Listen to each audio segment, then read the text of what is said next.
Ryan's office revenge. You'll understand his credentials justify the compensation difference. That's what Patricia Coleman from HR said while sliding my annual review across her desk. One number on that page told me everything I needed to know about how this company really valued 15 years of keeping their systems running. My name's Charlie Stevens. I'm 49, been working in tech since I got out of the Army at 24. Never thought I'd be the guy walking out over money, but here we are. The number that caught my eye wasn't my pathetic 2% raise. It was Kevin Price's starting salary that someone had accidentally left in the shared folder. Kid's got 8 months at the company, fresh MBA from Wharton, and he's pulling 40% more than me. Same department, technically the same level, but somehow his strategic initiatives pay better than keeping the lights on. You want to know what strategic initiatives look like? Last week, Kevin scheduled a 2-hour meeting to discuss optimizing our technical debt prioritization matrix. 15 people in a room, including 3 senior engineers who were supposed to be fixing actual problems, so we could watch him present a color-coded spreadsheet that basically said, fix the important stuff first. Revolutionary thinking right there. Let me back up. I've been at TechFlow Systems for 15 years, watching this place grow from a scrappy startup to a mid-size company that processes millions in online transactions daily. When I started, the founders still wrote code and understood that downtime meant dead customers. Tom Bradley and Sarah Kim, the original owners, used to sleep in the office during major deployments. They'd buy pizza for anyone pulling weekend shifts and actually knew what our systems did. These days, we've got executives who think engineering is just another cost center to optimize. CEO George Morrison talks about leveraging human capital and maximizing operational efficiency. Translation: pay less, expect more, and hire people with fancy degrees to make it look professional. I came up through the ranks the old-fashioned way. Started as a junior back-end engineer making $35,000 a year, grateful just to be writing code for a paycheck. Learned every system we had. Volunteered for the late-night emergencies nobody wanted. Christmas Eve 2010, our main database server crashed during the holiday shopping rush. While everyone else was home opening presents, I spent 14 hours rebuilding indexes and recovering transactions. Saved the company about $800,000 in lost sales that day. That's when I became the guy people called when things broke at 3 a.m. on weekends. Call Charlie, he'll know what's wrong. And I always did know. Not because I'm some genius, but because I'd seen every failure mode, documented every workaround, lived through every crisis that turned my pager into a stress machine. By 2015, I was senior engineer. By 2018, I was the lead on our payment processing team, which handles about 2.4 million transactions daily for retailers across the country. When their systems go down, cash registers stop working. Online shopping carts break. Customer service phones start ringing with angry people who can't buy what they need. I built our current payment processing architecture from scratch after the Black Friday disaster of 2018. Old system couldn't handle the load, started dropping transactions left and right. Customers lost orders, retailers lost money, and we nearly lost our biggest contracts. I spent that Thanksgiving weekend redesigning the entire pipeline, implementing proper load balancing and failover protocols that could scale to handle traffic spikes. The new system has been rock solid ever since. 0 major outages in 4 years. But you know what I got for that architectural miracle? A 3% raise and a coffee mug that said Systems Hero. Meanwhile, the VP of Engineering who approved the budget for my project got promoted to Senior VP and a 25% bump. Designed the monitoring systems that catch problems before customers. Notice. Wrote the incident response playbooks that turned 6-hour outages into 15-minute blips. Created the automated alerting that pages the right people when specific thresholds get crossed. built the dashboard that lets management see system health at a glance, though most of them just want to know if the numbers are green. I've got notebooks full of this stuff. Not fancy documentation in corporate wikis, but real operational knowledge. Like how the reconciliation service has to be restarted in a specific sequence, or it corrupts the transaction queue. How the payment gateway starts throwing false errors when memory usage hits 85%. But you can't just add more RAM because of a driver compatibility issue. How the load balancer configuration file has a comment that says do not change this value but doesn't explain why, because the original engineer left 5 years ago, and I'm the only one who remembers it'll crash the whole system. None of that seemed to matter when CEO George Morrison decided to professionalize the company. Translation: hire MBAs and standardize everything according to market rates for their alma maters. Suddenly, we had directors of strategic programs who couldn't SSH into a server, but could make beautiful presentations about technical debt and scalability roadmaps. We got program managers who scheduled meetings about planning meetings, technical product managers who wanted to ideate around our infrastructure optimization opportunities, directors of engineering excellence who'd never actually engineered anything but had really strong opinions about agile methodology and OKR frameworks. Kevin Price was the poster child for this new direction. Kid's smart, I'll give him that. Good at asking questions, quick to pick up concepts, knows how to work a room. But 8 months ago, he was studying case competitions, not debugging production systems at 2 a.m. His big contribution so far has been a risk assessment matrix that color codes our infrastructure based on business impact metrics. It's actually not terrible as PowerPoint presentations go, but it basically tells us what we already knew. The payment system is critical, the backup servers are important, and the test environment can wait if we're busy. Groundbreaking stuff. Kevin spent 3 weeks interviewing every engineer on the team, asking us to rate our systems on scales of 1 to 10 for various risk factors. Then he plugged our answers into some consulting framework he learned at business school and produced a beautiful chart that proved our payment infrastructure was high risk, high impact. No kidding, Kevin. That's why I've been saying we need more budget for redundancy upgrades since 2019. But here's the thing that really got to me. 2 months ago, Kevin suggested we migrate our entire customer database to a NoSQL solution because it's more scalable and aligns with modern architecture patterns. Presented a whole deck about it, complete with industry benchmarks and cost projections. George Morrison loved it, said it showed forward-thinking technical leadership. I had to explain in a follow-up email why that would destroy our transaction integrity. Our payment processing depends on ACID compliance, atomicity, consistency, isolation, durability. You can't just throw financial data into a document database because it's trendy. One corrupted transaction could cost us millions in regulatory fines, not to mention customer trust. Kevin's response?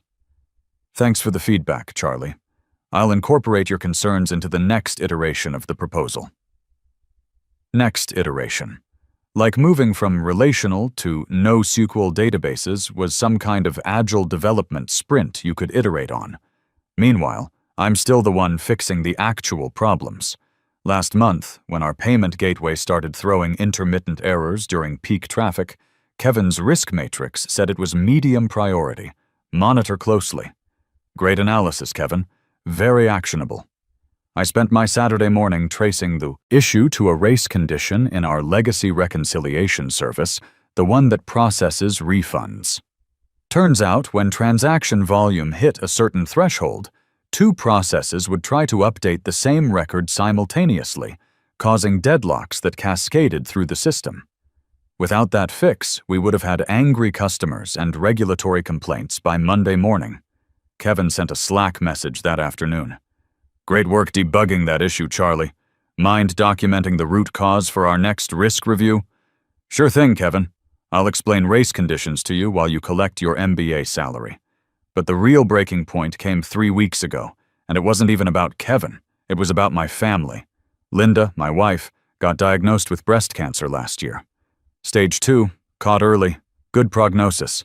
But the treatment's been rough. She's 47, works as a nurse at the local hospital. Always been the healthy one in our family. Never smoked, exercises regularly, eats better than I do. Cancer doesn't care about any of that.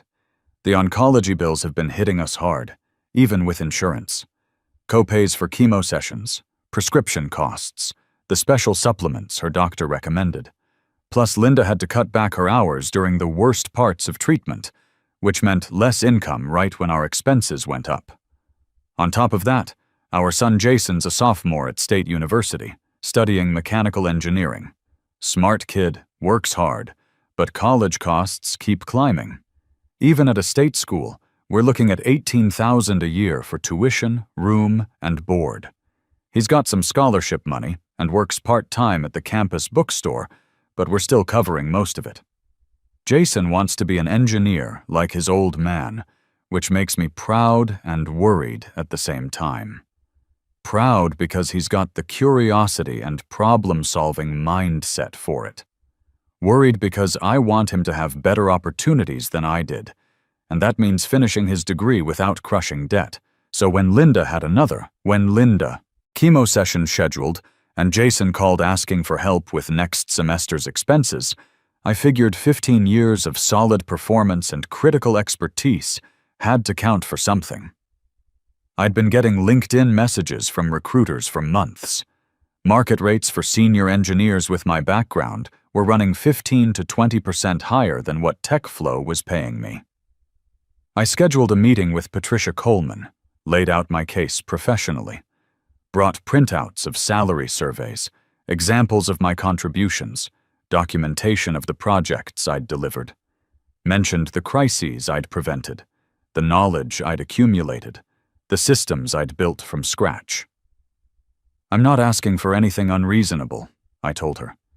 Just a fair adjustment to bring my compensation in line with industry standards for someone with my experience and responsibilities.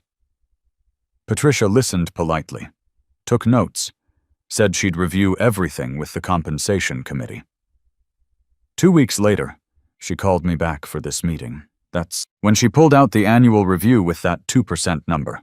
"Charlie, we appreciate everything you've done," she said, using that HR voice that sounds sympathetic but isn't. Professional concern, like she was delivering bad news about a dental procedure. "But we have to maintain equity across the organization." "Equity," I said. "You mean paying Kevin 40% more than me is equitable?" Her shoulders tensed. "Kevin's role involves strategic planning and requires specific educational credentials that command premium compensation in the current market." Strategic planning. Like suggesting we throw away our transaction integrity for a trendy database? "Charlie, Kevin brings fresh perspective and modern approaches to complex technical challenges. And I bring 15 years of keeping this place from falling apart. I built the payment system that processes 2.4 million transactions a day. I designed the monitoring that prevents outages. I wrote the playbooks that save your company millions when things go wrong. What's that worth?" Patricia looked at her notes, avoiding my eyes. "The 2% adjustment reflects your current performance level and market position within our standardized compensation bands." "Current performance level," I repeated. "What exactly would I have to do to get into the next band?" She shifted in her chair. "Well, typically advancement requires demonstrated leadership capabilities, strategic thinking, and relevant educational qualifications, like an MBA. Educational credentials are one factor we consider, yes. So 15 years of actual results matter less than 2 years of business school." "Charlie, I understand your frustration, but the company is evolving. We need team members who can adapt to new methodologies and strategic frameworks." That's when I realized they'd already written me off. Not as incompetent, but as outdated. A legacy system they tolerated because replacing me seemed harder than maintaining me.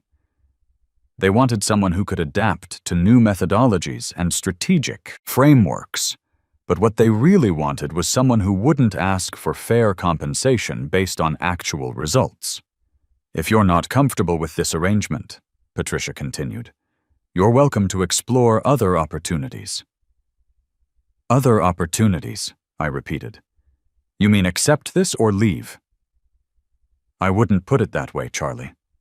"How would you put it?" She met my eyes then, and I saw something like genuine regret there.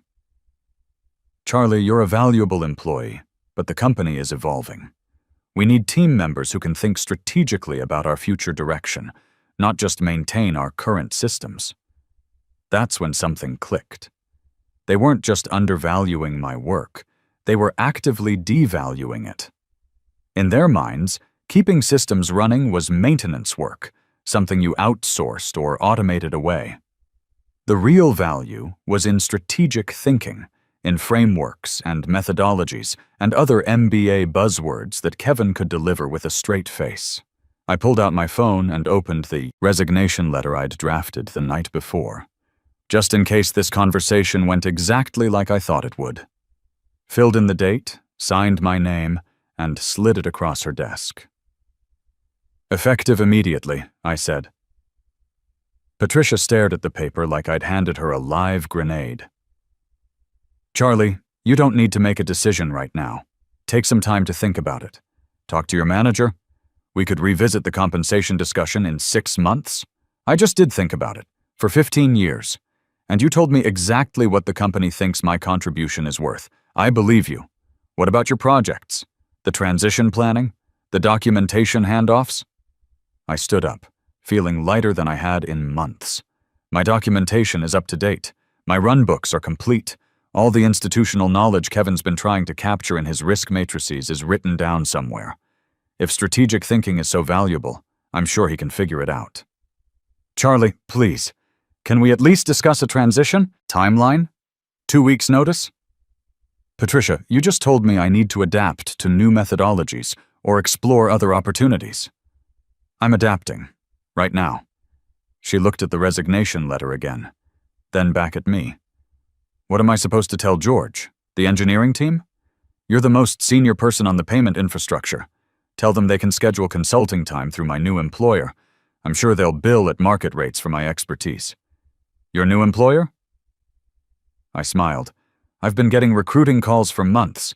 Streamline Technologies has been trying to poach me for 2 years. Guess today's a good day to return their calls." That was Tuesday at 2:30 p.m. By 2:45, my badge was deactivated. By 3 o'clock, my laptop was wiped and sitting in a cardboard box with my coffee mug and the photo of Linda and Jason from my desk. By 3:15, I was walking through the open plan engineering floor, nodding at people who suddenly found their monitors very interesting. Scott Parker, our SRE lead, and probably my best friend at the company, caught me at the elevator. "Charlie, what the hell?" Patricia sent an email saying, "You're leaving effective today." "What happened?" "They offered me 2% and told me to understand that Kevin's MBA makes him worth 40% more than me." Scott's face went pale. "You're kidding." "Wish I was. Good luck with everything, Scott. You're a good engineer and a better friend. Maybe think about updating your resume. Charlie, you can't just leave. You built half the stuff we run on, and I documented all of it. Should be fine." The elevator doors opened, and I stepped inside. Give my best to the team. I drove home in my 2018 Chevy Silverado, windows down, classic rock playing, feeling something I hadn't felt in years. Relief. Not because I was unemployed, but because I'd finally stopped accepting less than I was worth. Linda was in the kitchen when I walked in, sitting at our small table with her laptop open, paying bills. She looked up when I came through the door, carrying my cardboard box. "That doesn't look good," she said. "Depends on your perspective." "I just quit." She closed the laptop and gave me her full attention. "Tell me what happened." I sat down across from her and explained the whole thing. The 2% offer, Patricia's speech about strategic frameworks, Kevin's 40% premium for having the right credentials. Linda listened without interrupting, which is one of the things I love about her. She processes the whole story before reacting. "Good," she said when I finished. "Good? I just quit my job with no notice. We've got medical bills, Jason's tuition coming up next month.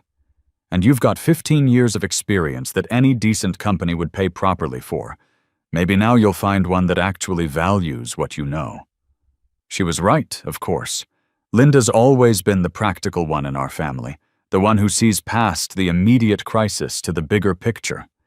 You've been complaining about that place for 3 years, about how they don't respect engineering, about how they promote MBAs over people who actually understand the business. Maybe this was exactly what needed to happen. I've already got 3 companies that want to talk to me. Streamline's been persistent, and their offer was 60% more than what TechFlow was paying me. So call them. I pulled out my phone and found Dr. Sandra Richardson's number. She was Streamline's CTO, had been recruiting me personally for 2 years. Her assistant picked up. "Dr. Richardson's office." "Hi, this is Charlie Stevens. Dr. Richardson asked me to call if I ever decided to make a move. Is she available? Let me check.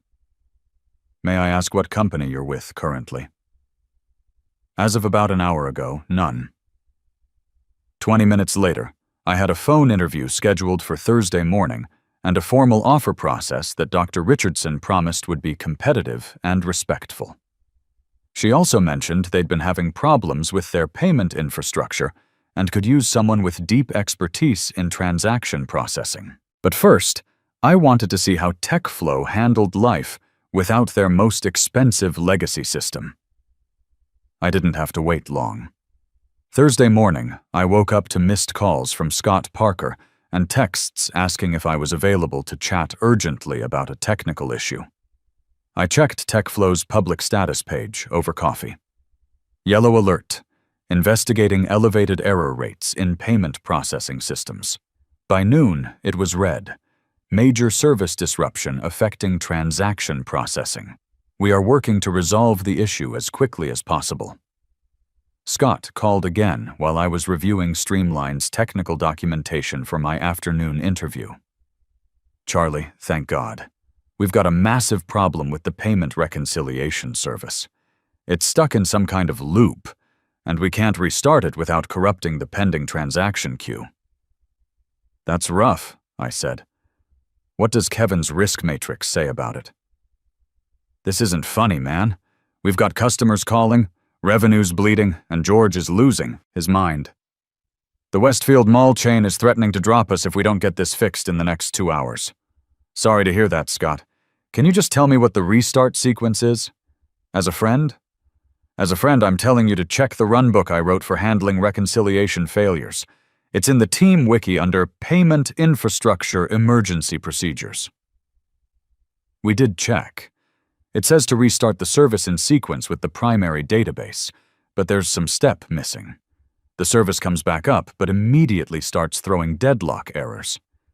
I sipped my coffee and thought about Linda's oncology appointment next week. Maybe Kevin can figure it out. He's got that MBA and all those strategic frameworks. "Charlie, come on. You know Kevin doesn't understand the technical architecture. He's been asking everyone what asset compliance means. Then maybe it's time for him to learn, or for management to realize the difference between strategic thinking and actually knowing how systems work." Scott was quiet for a moment. "They're talking about bringing in expensive consultants, emergency rates. The board's involved. Sounds expensive. Good thing they saved money on my 2% raise." The outage lasted 14 hours. By the time they got systems fully operational again, TechFlow had lost $4.2 million in failed transactions and racked up another $1.8 million in SLA penalties. Their biggest customer, the Westfield chain, issued a public statement about evaluating alternative payment processing partners due to reliability concerns. Friday afternoon, Susan Rodriguez, the CEO's assistant, called my personal number. "Charlie, George needs to speak with you urgently. There's been a significant incident, and frankly, the team is struggling without your expertise. I'm not on the team anymore, I said. Remember? I needed to adapt to new methodologies or explore other opportunities. I chose other opportunities. This is about consulting work, emergency rates, whatever you want to charge. I already have consulting work lined up. Streamline Technologies offered me a position yesterday evening. Senior architect role, 60% more than my base at TechFlow, plus equity and actual respect for technical expertise. Her voice got sharper. Charlie, you can't just abandon us in the middle of a crisis. I didn't abandon anyone. I resigned after being told my 15 years of expertise was worth a 2% raise, while an MBA with 8 months of experience gets 40% more. You made it clear what the company values. George wants to discuss a significant compensation adjustment.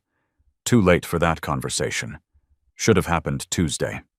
I hung up and called Jason at college to tell him tuition wouldn't be a problem next semester. Monday morning brought more desperate calls. Timothy Walsh, the CFO, reached out personally. Charlie, I've reviewed the compensation decisions, and frankly, we made a mistake. Would you consider returning at a senior architect level? We're prepared to match whatever Streamline offered. Timothy, you didn't make a mistake. You made a choice. You chose to believe that strategic frameworks matter more than operational knowledge. Now you're learning what happens when your frameworks meet reality. We're hemorrhaging money. Our stock price dropped 12% this week. 3 more major customers are reviewing their contracts, and I'm sure Kevin's working on a strategic response matrix to prioritize your customer retention initiatives. Tuesday morning, I started at Streamline Technologies. Dr. Sandra Richardson gave me the tour personally, introduced me to a team that included 4 other senior engineers, each with 10+ years of experience. No MBAs in sight, just people who understood that complex systems require deep knowledge to maintain properly. We've been watching TechFlow's outage, Dr. Richardson mentioned. Painful way to learn about the value of institutional knowledge. Some lessons can only be learned the hard way. 6 months later, I was having coffee with Scott Parker, who'd taken my advice about updating his resume. He'd joined Streamline as a senior SRE and was making 45% more than TechFlow had paid him. You know what the craziest part is? Scott said. They hired you back as a consultant at $250 an hour to document everything you already knew. Took you 3 months to write down 15 years of operational knowledge. And Kevin? Transferred to business development. Turns out his MBA actually matters there. George finally admitted that strategic planning works better when you understand what you're planning for. What about the payment infrastructure? Running smooth now that we've got proper documentation and monitoring. But it took bringing in 2 more senior engineers and tripling the infrastructure budget. Turns out replacing institutional knowledge is expensive. I nodded. Cheaper to respect it in the first place. George asked me to pass along a message. He wanted you to know they've implemented new compensation guidelines. Technical expertise, now, has its own career track, separate from management. Senior engineers get paid like senior engineers. Good for them. About 3 years too late, but good. Last week, TechFlow announced they'd lost their 2nd largest customer to a competitor. Jennifer Davidson, the board member who'd called to apologize, sent me a LinkedIn message. You tried to warn us. We should have listened. I messaged back. You did listen. You just decided credentials were more important than competence. Now you know the difference. Sometimes the most powerful lesson you can teach is showing what your expertise was actually worth. Not through arguments or presentations, but by letting people experience what happens when it's gone. They wanted me to understand why an MBA justified better compensation than 15 years of keeping their systems running. By walking away, I helped them understand that some knowledge can't be replaced by strategic frameworks, and some mistakes cost more than just money. They cost the respect and trust that make companies worth working for in the first place.